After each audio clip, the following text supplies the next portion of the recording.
What's going on, guys? JR Sports Cards coming at you with another video today. Yes, you saw by the title. Have I changed my mind on NBA Top Shot? And I'm going to explain, if I have, which I have. So let's get into today's video. So as you guys know, 2 days ago, I made a stay away from NBA Top Shot video and got a lot of feedback on it, to say the least. So it has about just under 850 views right now. I'm going to leave it up because that was my opinion. I opened it up to the world. No reason to take it down. And there were some really, really good, counter arguments to what I was saying in the video. And honestly, as any human being is allowed to, I've kind of been, thinking about it, reflecting on NBA Top Shot, and some of my opinions have definitely changed. So what specifically has changed? So I think first, there were some people that actually commented, I just started collecting moments, and I think it's pretty awesome. So, hey, if you like collecting moments, like I said in the last video, go ahead. I think it's great. And it's interesting to see and if I look over here, I'm just looking at my comments on my computer. That's great. And that's something maybe that I thought potentially wasn't a thing where a lot of people like to collect these moments. So I could have been wrong there, but I still think a vast majority of people that are into NFTs, and I got a ton of comments about NFTs in general, which I'll get into, and Top Shot are in it for the money, but it is good to see that some people are into collecting these moments. So I definitely like that. And that's something maybe I didn't see before. So let's see. Let's look at some other comments here. Okay, so I can print the Luka Doncic rookie on my computer and slap it on a piece of cardboard as well. So I saw that one, and there's two sides to that as well, because I see what you mean by that. It's because it's not original, right? You can watch the video you can watch the highlight on YouTube, right, for a Top Shot, right? But it's not like the original moment. And what kind of NBA Top Shot is doing is making these moments original. Just like a Luka Doncic rookie card that you print out and put on a piece of cardboard wouldn't be original, so you buy the actual physical card. That is a really good point that was made on the last video, and that kind of makes sense, and that's an argument that I totally understand. And so NBA Top Shot is just taking these digitized moments and making them official, partnering with the NBA. So I think that's good, something I didn't see a few days ago. So thank you for pointing that out. I think that's interesting. What else do we got? Okay, so I saw a lot of people sharing their profit margins. And in the video, I kind of said it's a good short term, but not long term. And so why did I say that? So I think short term, yes, it's good. Just like with cards, and I'm gonna go back to my Mosaic Genesis, example that I gave last time. When the Mosaic Genesis cards were hyped up, everybody was buying them. You could make a ton of short-term money off that. I mean, high risk, high reward, but you could definitely make some really good money off the Mosaic Genesis, and then they kind of cooled down. And so just from being in cards for so long, I can definitely see this happening with NBA Top Shot.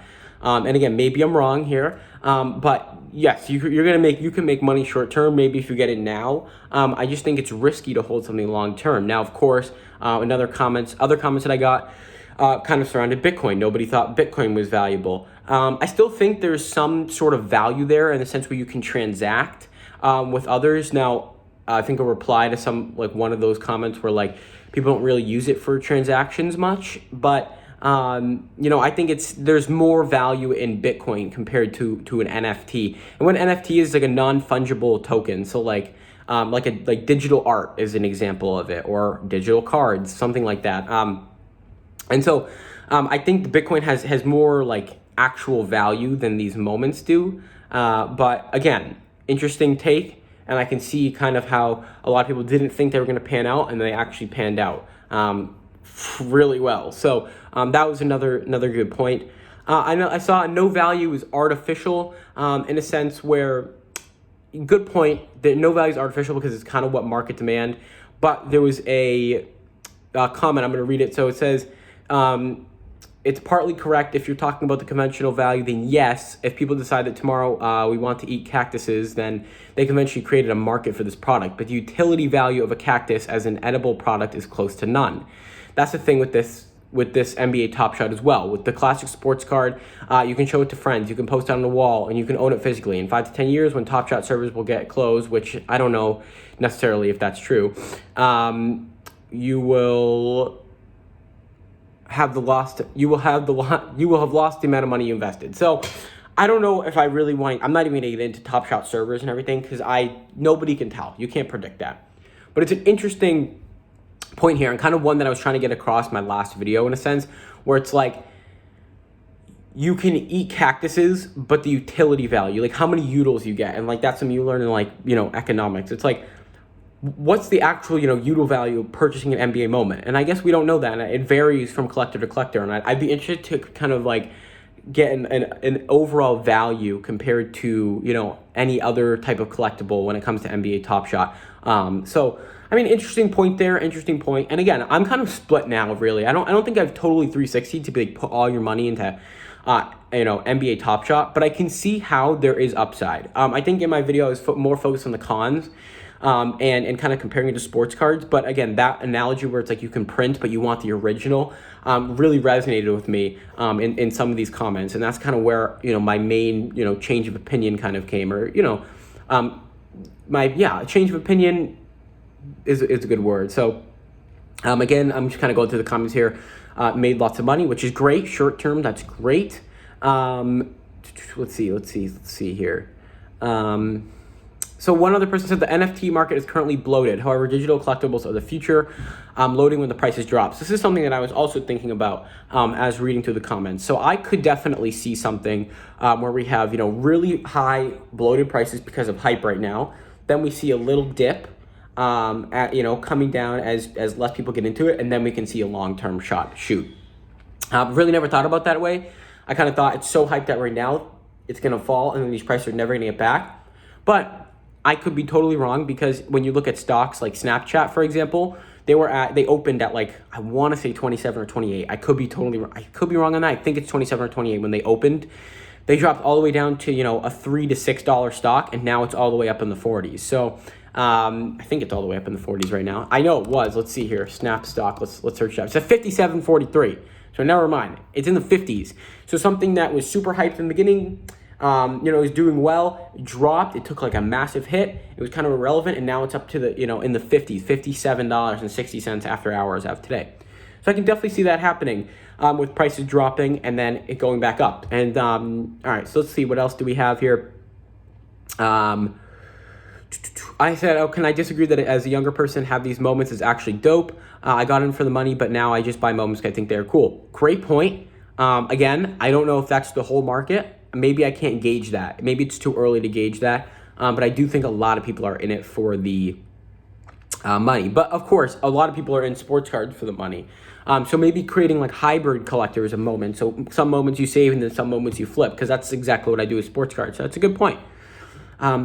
So someone said you can Google a Van Gogh or any of your physical cards and print it too, right? So that's kind of what I was saying again, where it's kind of made me almost, you know, swayed my opinion a bit, because I see that analogy and how that you like want the original, and the NBA has like made those moments the originals, which is, it's a good point. So another says blockchain has enabled a market where you're assured a unique copy of a digital object. So in this case, NBA virtual card. It's your possession. Nobody can take it. Nobody can clone it. Nobody can steal it unless you sell it or gift it. So compare that to a physical card. Someone can I don't know if someone can easily replicate it and trick somebody. I think that's a weaker point. But I think that your point with, again, it's a unique digital copy that is certified by the NBA. It's the original copy. I like that point, and that's kind of one of the main points that has, swayed my opinion here, as I keep saying. I think I've repeated that multiple times. So again, a lot of these were this comment, which really makes sense and something I didn't realize. So they will have a way to display your digital moments, and players will be able to sign them on the blockchain. Also, you can play fantasy basketball in the future, and they will have blockchain games with these moments. Interesting. So kind of making something else happen with these moments that we're not seeing now. So a little innovation. Another thing that I didn't think of. And I think one of the biggest things is like admitting when you're, not wrong necessarily, but like admitting when you've changed your opinion, and yeah, I guess I could say I was wrong, or didn't think of something, because I don't think not thinking of something is being wrong necessarily, but it's great point that we could see some innovation into this Top Shot. So let's see here, what else do we have people saying?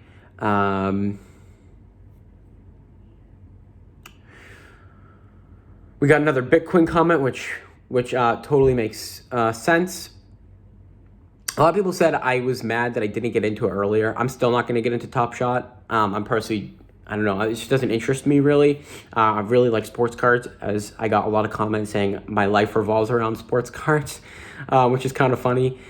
So let's see here. Only Top Shot haters so far been card collectors. I'm not sure about that. I mean, I definitely think a lot of the card community has been against Top Shot, but I think there's still others that aren't card collectors that may be against this. Here we go.